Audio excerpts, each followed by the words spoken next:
Welcome back to On the Job, Alumni in Action. Today we're at Fort Lauderdale Fire Station 46 with Battalion Chief Dan Moran. Let's go.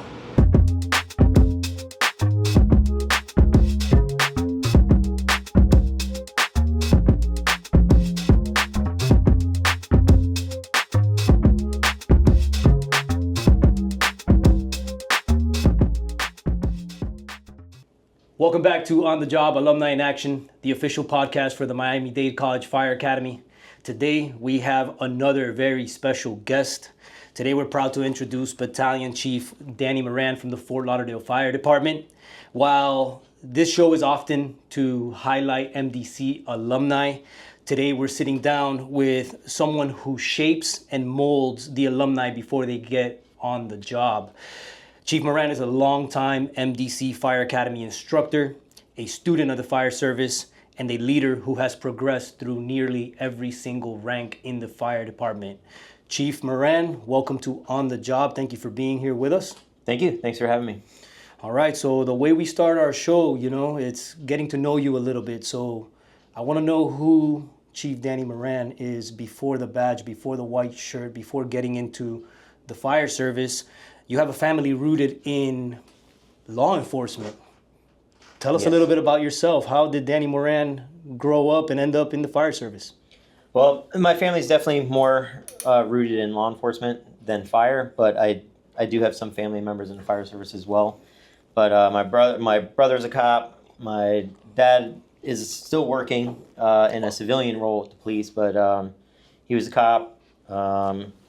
Grandfathers, uncles, like you name it. All of the men in my family have basically held that kind of blue-collar job of either being a police officer or a fireman. You grew up here in Miami, Florida? Or Grew up in South Florida, yes, Pembroke Pines. There's a story you told me about your grandfather, somebody who's been very influential. I think if it wasn't for your grandfather, you probably would have ended up being a cop. Tell us a little bit about that. Yeah, I mean, you never know. My grandfather, when he would come down from New York, he would walk me up to the local Firehouse, which down the street from my house in Pembroke Pines was 33. Okay. And they had a dog, a Dalmatian, in the firehouse at the time. I want to say the dog's name was Siren. But, my story's kind of like that cliche little kid being walked to the firehouse by his grandfather. And, nothing wrong with a cliche, man. You made it to where you're at. Spraying the fire trucks with a hose, helping the guys out wash the trucks and playing with the dog and just being around that atmosphere as a little kid. And then when my family would go to see him in New York too, he would walk me to the firehouse in the Bronx. And ironically found out 20 years into my career that the firehouse that he used to walk me to in the Bronx, the reason why he would go over there is because his brothers were firefighters in that firehouse. And the guys that were still there on the job, they knew his brothers. So it's not just rooted in law enforcement. You have deep ties to the FDNY from your grandfather's side. Right. And he's the one that is, I would say, held responsible for you becoming a fireman. Yeah, probably. Okay. I would say that. Like I said, I was that little kid that, my grandfather would walk me to the firehouse. On the way home from the firehouse, I'd be like, hey, Grandpa, I'm going to be driving one of those trucks one day. Okay, so that early inspiration led you to the academy. And you're not an MDC Fire Academy alum. Mm-hmm. You went to Broward Fire Academy.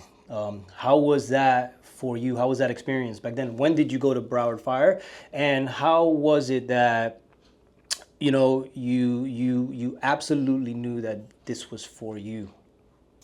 I definitely knew that this job was for me long before the Fire Academy. I hope that most people, when they get into the Fire Academy, they know what they're getting into. Some, unfortunately, don't realize it, though, until they're deep into it, how stressful it is physically, emotionally, and how much demand it really takes to do this. But I knew what was ahead of me, and I was ready to take it on. Broward Fire Academy was a great experience. My instructors were great. I had a great class. I'm still friends with some of the guys that I went to school with. One of them was one of my best friends from when I was in first grade. We went to the Fire Academy together and started paramedic school together, things like that. The Fire Academy was awesome. It was 1999. I started there, the full-time class in August of 99. We graduated in December of that year. And I know we were talking about... Well, shout out to Broward Fire Academy. We did talk about an event that happened during your graduation. Tell us about that. Yeah, so right around the time that we were graduating the Fire Academy, there was the what's known now as the Worcester 6, the Worcester Cold Storage Fire. And it was kind of impactful because we were graduating, getting ready to go apply to fire departments and do the job that they trained us to do. And they would tell us how dangerous it is. They would, we used to do search drills in the tower, and if we got separated from our crew or if we ran out of air, they would tell us that we died and, we killed our crew. And, we got told so many times in training about how dangerous this job was and how serious that we needed to take it. And then as we're getting ready to graduate, 6 firefighters get killed up north, and the instructors were highlighting that for us, letting us know that this is a dangerous profession. That event shaped your view on risk and preparation for this job in a completely different way, right? It was an eye-opening experience that you experience a tragic event in a career field that you're about to step into. So I'm assuming it was a hit of reality. Like, wow, listen, this job can kill you. When we say it, we mean it when we tell our students, because we have events in history that we can go back to that you lived through during a graduation. So you're receiving a badge as these 6 individuals ended up perishing in a fire. Our job is real, guys. We go to work every single day and not know if we're gonna come back, unfortunately. That's the main job. The main goal is come back home after every shift. Absolutely. So that was a big realization for you. So with those lessons, you followed straight into your first Firehouse assignment. You eventually went and got medically trained. You applied to Fort Lauderdale Fire Department because of this firehouse that we are sitting here in, right? So we are at Station 46. And this station, well, it's the new 46 from what you told me. There was an old 46, but the old 46 left a lasting impact on you. Can you tell me a little bit about that first day that you stepped into 46 here at Fort Lauderdale and you said, this is where I belong? Absolutely. Backtrack just a little bit. I actually wanted to work for Pembroke Pines my entire, growing up, because I grew up in Pembroke Pines. Yeah. Shout out Pembroke Pines. We're coming to you next to do a podcast with your guys. I was a lifeguard for the city, and I was watching a lot of my friends get hired and go places. And I knew that I was going to finish college and do the fire academy and EMT and paramedic and all that and start applying.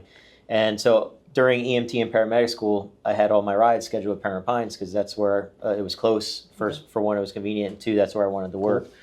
And I was applying everywhere, and I applied to Fort Lauderdale. I took the test here. There was a couple thousand people that took the test back then, and they were only hiring 6 people. I didn't think that I had a shot and any chance to get hired here. Got the letter in the mail, phone call saying that I was number 3 on the list. They wanted to offer me a conditional job offer. Nice. So I was going to school that night, and I canceled some of my rides with Pembroke Pines because I was like, let me go see what's up with Fort Lauderdale. My experience, you got to remember, as a young 20-something-year-old kid, my experience with Fort Lauderdale was 2nd Street, Dicey Riley's, the bars, Elbow Room. I didn't really know what Fort Lauderdale was about aside from just all the partying. A different neighborhood. So I scheduled a ride at Station 46, and I showed up to the old Firehouse 46 with my, being a good student with my box of donuts. And the guys kind of, gave me the look when I came in, and I was like, man, these guys look like they're hardcore, man. Getting a little nervous. And they received me very well. I liked the way that they treated me. They welcomed me, no problem. Started joking around right off the bat and then trying to get to know me. And they asked me, where I was applying and stuff like that. And I said, well, it's funny you asked that because I scheduled my ride here because I just got a letter saying I'm number 3 on your list. I'm going to get hired. So as soon as they told me that, they were like, get inside.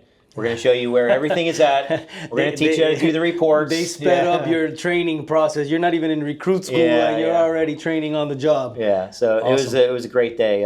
And the crew, that was a C-shift crew that I rode with, and when I got hired and became a firefighter for the city, C-shift was my first assignment, and my first bid when I was 3-4 years into my career, got signed off as a medic with the department, and my first bid was on Rescue 46. Very very few people that end up in a fire department like you did, showing up to that ride that day and having that feeling of, man, this is amazing. This is where I belong. I'm going, you got a conditional offer. You're the 3rd on the list. You got hired. with a department that applied thousands of people. That's very, in a way, luck. You know, there's different types of luck. Yeah, But and I knew by lunchtime that this was the place for me. That's where I'm like getting Pembroke at. Pines was in my rearview mirror at that point. I was Yeah. like, wow, I could not be more excited to come and work here. I mean, that day was like I said, all I knew about Fort Lauderdale was the partying and the bars. Yeah. And by lunchtime, we had a rollover with an extrication that we had to cut somebody out of the car. We had a fire later on that day. There was a shooting, and then in between all those big events, there was all the little ones, like Grandpa is not feeling well. Yeah. And you go into an apartment, and Grandpa is in the back room of this very small place. Mattresses laying on the floor, roaches, and just dirt laying all around, and filth, and people with low income. And you start seeing that there's 3 and 4 generations of people living in one little room. And you take that with all the big incidents like the fires and the shootings and the car accidents. And I was like, man, it was very impactful. I went home later that night, and my girlfriend at the time, I told her, I said, I've never had a day like this in my life. That I cannot wait to get to work. I think the diversity that you had in that individual shift was the starter to your career, because it could have gone differently, right? You could have gone there and had a slow day and would have been like, man, I don't know about Fort Lauderdale now, but if something happened, God knows what he's doing. And that day he gave you action, Yeah. and at the same time gave you the downtime and the camaraderie. Now, you mentioned that the guys took you in. How important was the Firehouse culture to your development, starting in the 90s, and how has it changed now as a leader in the department with all these young guys here? Yeah, I mean, that was something that I saw right away. Like I said, my first day there as a student, I saw it. It was the C shift crew, and the lieutenant that was in the Firehouse that day was Dave Carter. He became a huge impact in my career. One of my biggest mentors here on the job in Fort Lauderdale. Cool. And then like a true friend too, So shout out to Dave for one, mentoring and guiding us, but two, man, like as I became an officer, I don't know how you put up with us, because we were we were wild, and It's funny that you bring it, because transitioning into the next topic is that over time, the experience became the foundation for leadership, right? So how did leadership change with each promotion? You started here as a firefighter, and progressed through your career. Can you tell us a little bit of how that leadership changed with becoming a lieutenant, then a captain? You've been in roles in the administrative side of EMS, and now you are a shift commander. How has that changed for you? Yeah, it's an interesting question. So I think there's a lot of different parts to that. I would say that, leadership, I don't necessarily know if the actual leadership changes as you promote. I think the tasks and your roles do, but, you could look at guys, like I was just talking to some guys the other day about, lower level leadership. You don't have to hold a rank to be a leader in this profession. We have like some of the greatest leaders in our department here are firefighters. And for me, I love seeing that, because that's somebody who, really when you have this concept of the senior man in the firehouse, like that's truly the senior man that people go to. Absolutely. They are definitely, by all rights and means, every bit of a leader than somebody that holds the rank of a chief. Yeah. So I think the tasks kind of change, when you get assigned. Like, I got promoted to lieutenant here with the department, and right now we have our lieutenants are assigned to rescue apparatus, and back then the lieutenants were suppression officers on the engine and ladder company. So, getting off of the rescue and becoming a lieutenant on the engine, it was a big change, but I think, again, I look at the guys that I looked up to here that were officers back then that were training me to be an officer. And, we talked about teaching and a lot of stuff. And one of the things that another officer that I had downtown told me that, if I'm going to be a leader and an officer on this department, I need to know how to talk to people and how to teach people. So he's like, you got to find something that you want to teach. Is there a drill or something that you have heard of or anything like that? Look up and see like how you can teach it to the crew. And I think as you promote and you become a leader, that you have to have kind of like a natural ability to train people also and teach. Well, you have that because you've been a long time instructor at our academy, and somebody who is looked up to as a leader in our facility.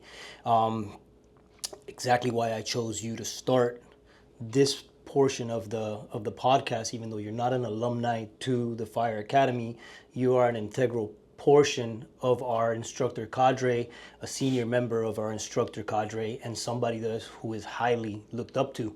I mean, you lead by example. You train with our recruits. You're in extremely great physical shape. You teach all kinds of stuff, not just at the academy, and we'll get into that in a bit. What mistakes do young officers make most often, in your opinion, sitting down as a battalion chief? You know, you oversee, like you said, those that supervise you. You're like, I don't know how you guys did it, because I'm in that same role. I'm a lieutenant. I supervise these guys. What mistakes do young officers make the most that you think can, for the audience watching, those officers watching, they can learn from your experience or things that you see? I think probably the biggest thing that a young officer can make a mistake of is pretending that they know something when they truly don't.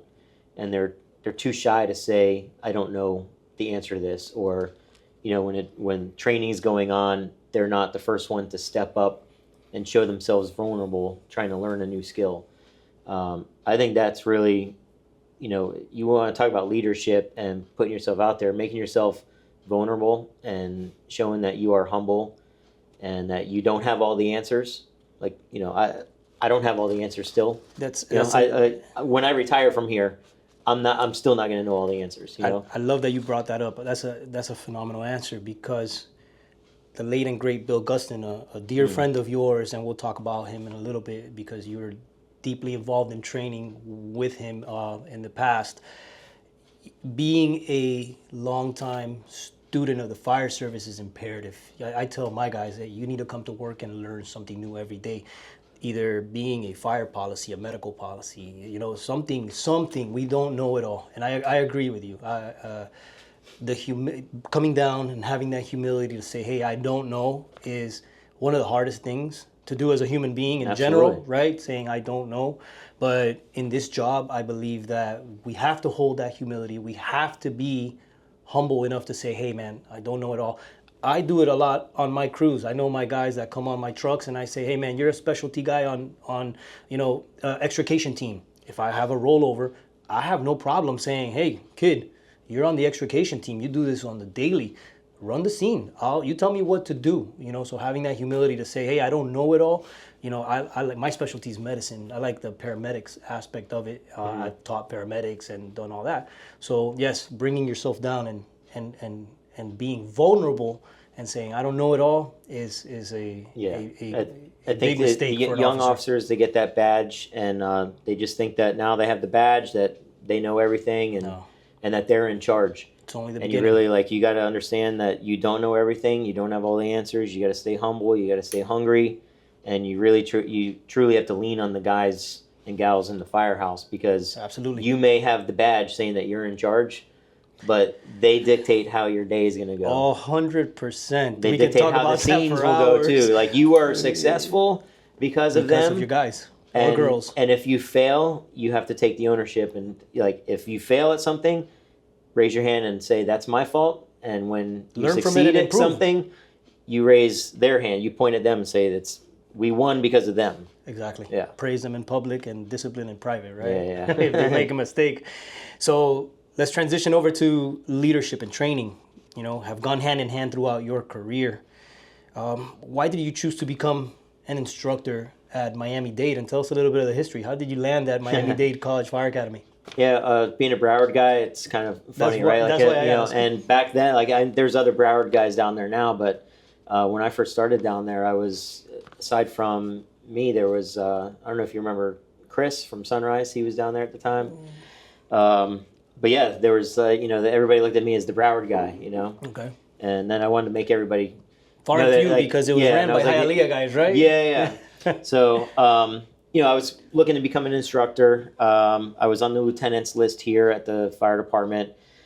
One of my officers in Station 2, Rod Peeler back then, another officer from C Shift, great leader here and great mentor of mine and a friend. He's the one that was telling me that, if you want to be an officer, you got to learn how to lead and teach. So when he said that, I took that to heart, and I was like, yeah, let me learn how to teach. So I went and took the classes to become an instructor. Was looking to, have a little side job, make a little extra money, and went down to Miami-Dade to take a live fire training class that I needed. Okay. And man, that was a 40-hour class, Monday through Friday, and it was all Hialeah guys. And I tell you, man, I realized really quickly that the city of Hialeah and the city of Fort Lauderdale, those guys down there, like by Tuesday or Wednesday of that week, I felt like they were truly my brothers and sisters also, They have a really tight culture. They have a phenomenal department. I've done interviews there. I think episode 2 or 3 was with one of their guys, and they welcomed me. So the Hialeah Fire Department really holds a special place in my heart, because those guys, they welcomed me in. It was lots of espresso all day long, joking around, laughing. And on Friday, the last day of class, I was sad that I was going to be leaving them. I don't know when I'm going to see these guys again. And Cliff had told me that if I wanted to get a job down there, to always make myself available. He's like, if we call you up, you live in Pembroke Pines, you're right up the highway. If we call you up last minute, say yes and come down. And I said, okay. Do you have anything coming up? He's like, well, actually, we have a burn tomorrow. Do you want to come over? I was like, he set you up right there. I said, let me try this out. Yes, I'll be there. You couldn't say no. And that was the beginning of it, man. I went down there the following day, Saturday, and hung out with them and did the burn at the burn building. And that was when, 2000 and what? That was 2007, somewhere around 2007 or 8. So yeah, 18 like years, that, yeah. man. You've been there for quite a while. You're one of our senior guys out there. With that being said, we spoke about Captain Gustin, man. It's still fairly recent. His passing. He was an icon. He still is an icon to the South Florida and just the fire service in general. His go-to saying was, be a lifelong student of the fire service and learn something new every day.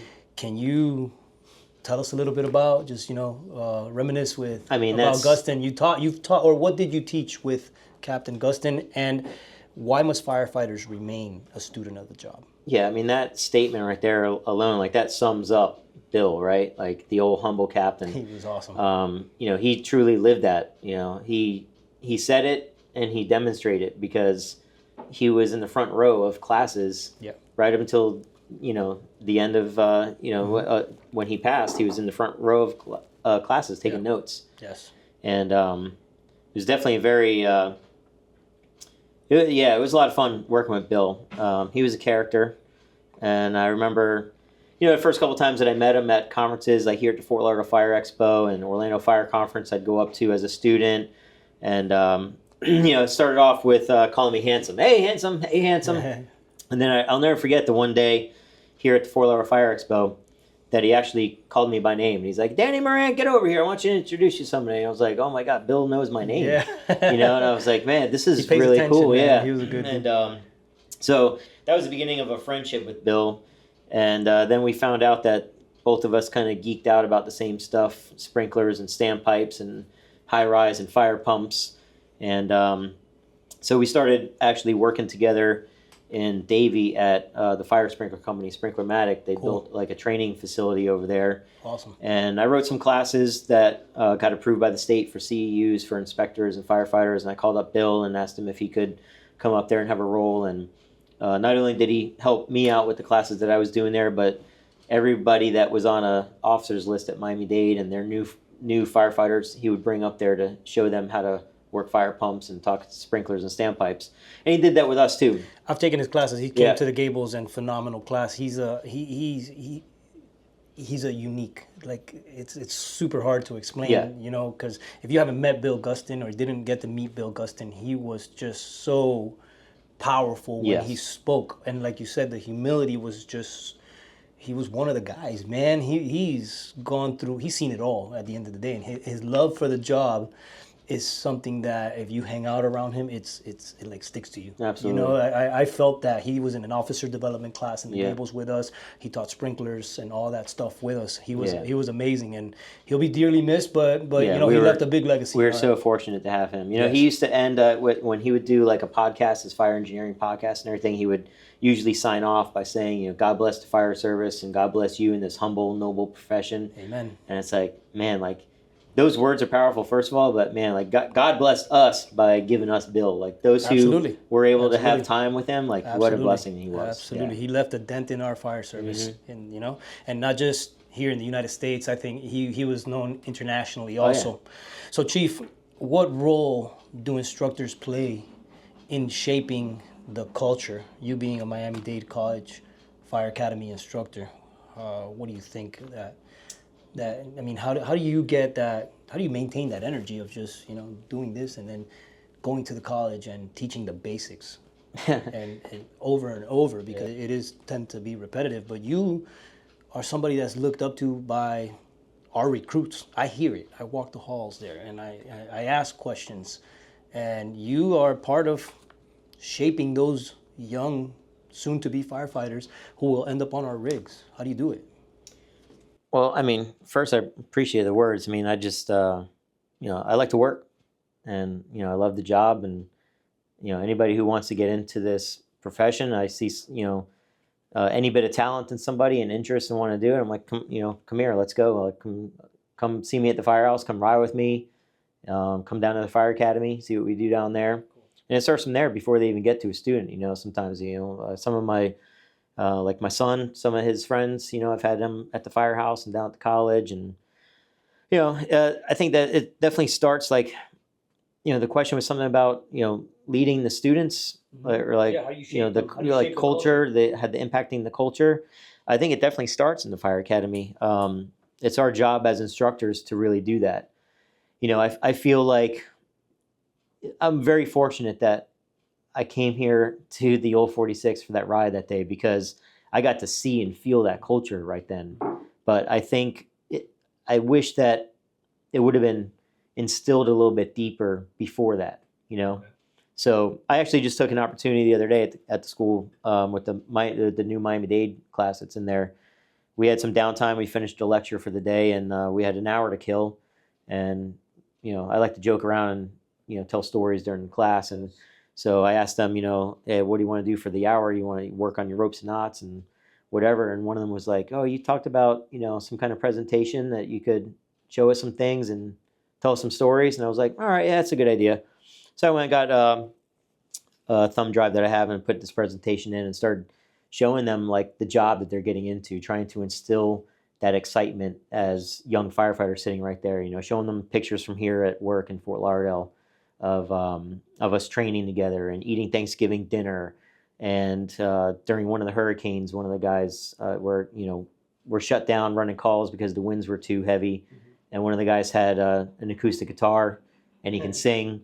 And we had 14, 15 guys packed inside of a bunk room listening to this guy play Jimmy Buffett songs and sing. It's funny you mentioned that because it's like we're a family. And I was trying to let them see like, this is the culture that you're getting into. And if you don't feel and see this at the department that you go to, then keep looking for it. Yes. Or make it where you go. You know that you brought up a good point.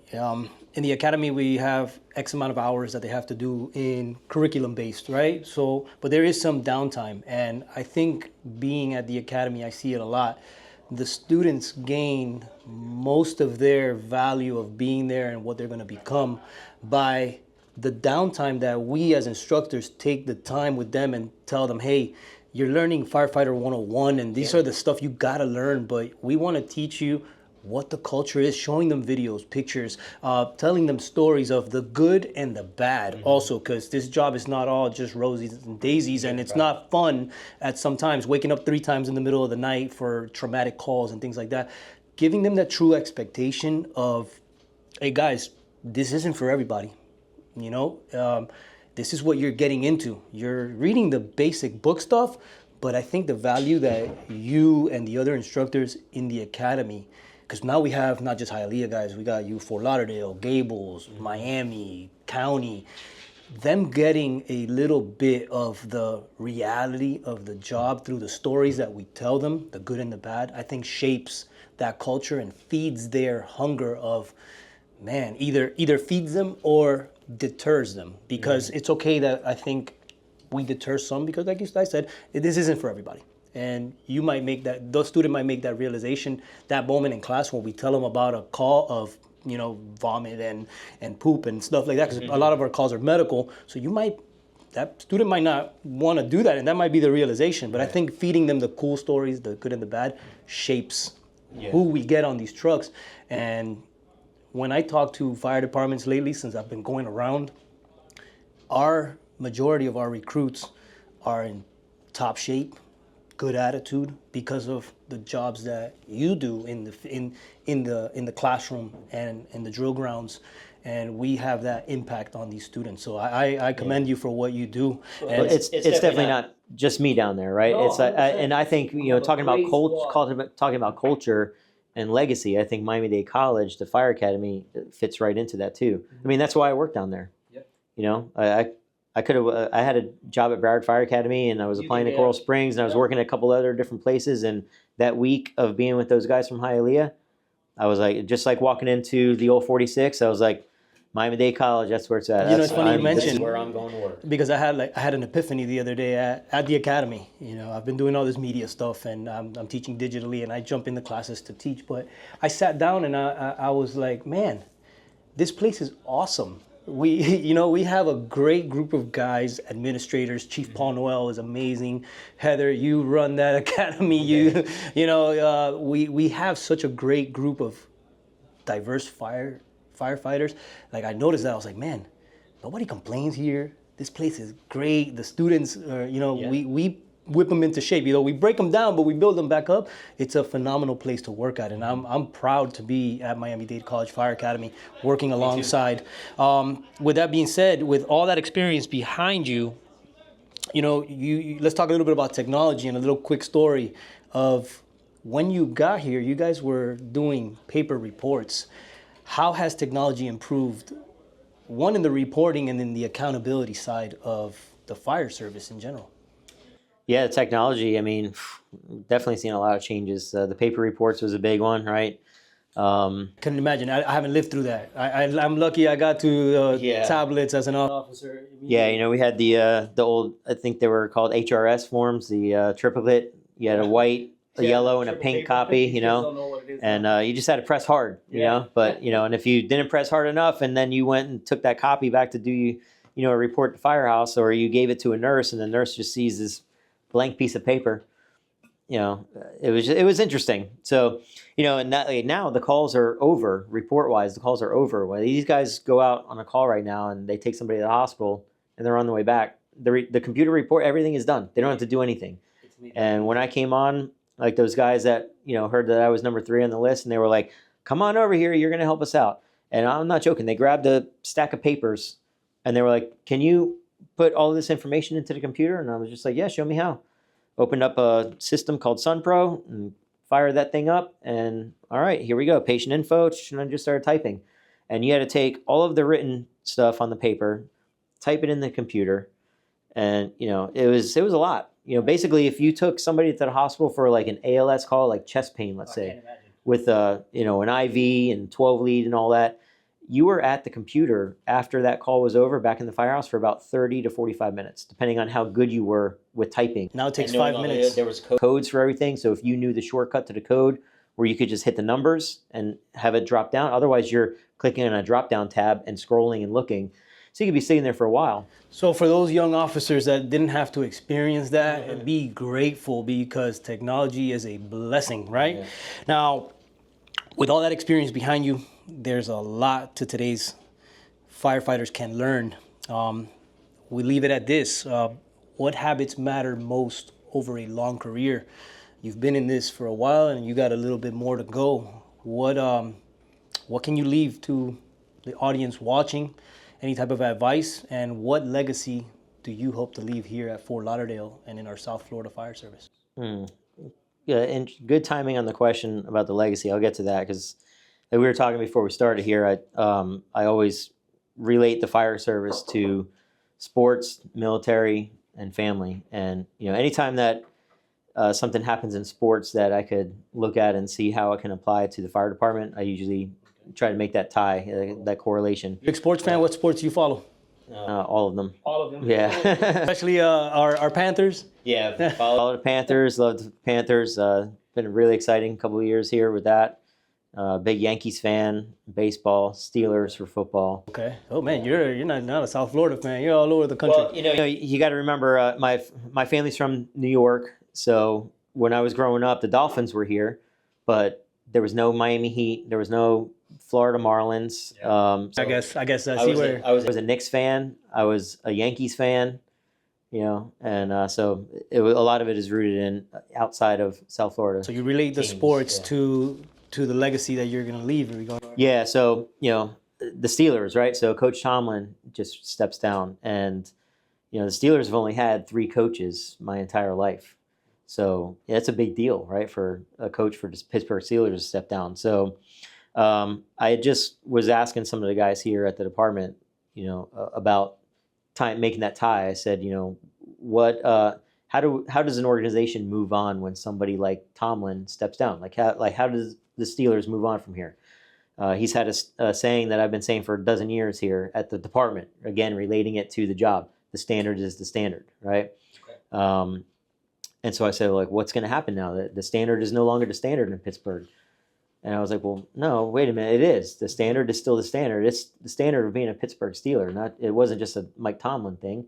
So I asked the guys here, when we have somebody like a Mike Tomlin that steps down and leaves from the fire department, how does the organization move on? And the sad answer is you are quickly replaced, right? The department moves on. Unfortunately. Like this, right? But you also have to remember that there is a legacy that people leave behind, right? They carry on the traditions and history of those before them, right? Like Tomlin did with the Steelers, and like all those officers before me did. And now I carry on their history and traditions, but I make my own also, right? Put my own little stamp on it, and I pass that on to the next generation. And so I was telling them, how does an organization move on? Either be it the Steelers or be it Fort Lauderdale Fire Rescue. When somebody retires, it's a great leader here. How does the organization move on? It's with each and every one of you. And I point to the young firefighters. It's up to you guys to carry the torch. To continue from here on, right? It's up to you to see what it means to be a Fort Lauderdale firefighter, and that the standard is still the standard, and carry on and keep moving. Because at the end of the day, the public that we raise our hand and swear to protect, they don't care if it's your very first day on the job. When they call 911, they don't care if that's the first 911 call you have ever responded to. That's true. And they also don't care if it's the last 911 call that you'll ever respond to. They don't care if it's your first day or last day on the job. They want you to fix their emergency. They want you to win, right? And we want to win. So just like the Steelers, moving on from Tomlin, the goal is to win, right? And so our goal when we leave a legacy behind is to leave that legacy of winning to the guys ahead of us, so that they can keep carrying that torch, And I said to them, I've seen in my time here, I've seen a lot of Tomlins retire from the department, and I've seen a lot of non-Tomlins retire from the department. Yes. And I presented them a question: which one do you want to be? And if you want to leave that legacy behind, you don't do it by clocking in and clocking out. You got to put in the work.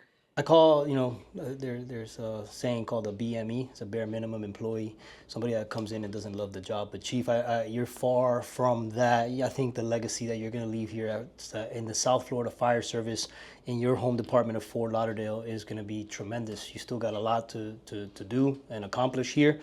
I know that your guys and girls in operations and in administration look up to you for the service that you provide to the residents of Fort Lauderdale, and what you're doing for the fire service in general through being an instructor, having that love for the job, being who you are. You're a firefighter. We look up to you at Miami-Dade College. I'm sure your peers and the people below you look up to you too. Continue doing what you're doing. I'm extremely proud to be, your colleague at Miami-Dade College. I'm here to learn from you, from all the stuff that you do. And Chief Moran, thank you for being with us. This wraps up our interview. Thank you, brother. Appreciate you. Thank you for letting me in the house. I And love working guys, with you at the college. with that being said, Chief Moran, leader, instructor, student of the fire service, your impact reaches way beyond your department. It is felt throughout the fire service. Thank you for joining us today on this episode of On the Job Alumni in Action. Carlos Martinez signing out. Chief Moran. Thank you, brother. Thank you, sir. It's a wrap.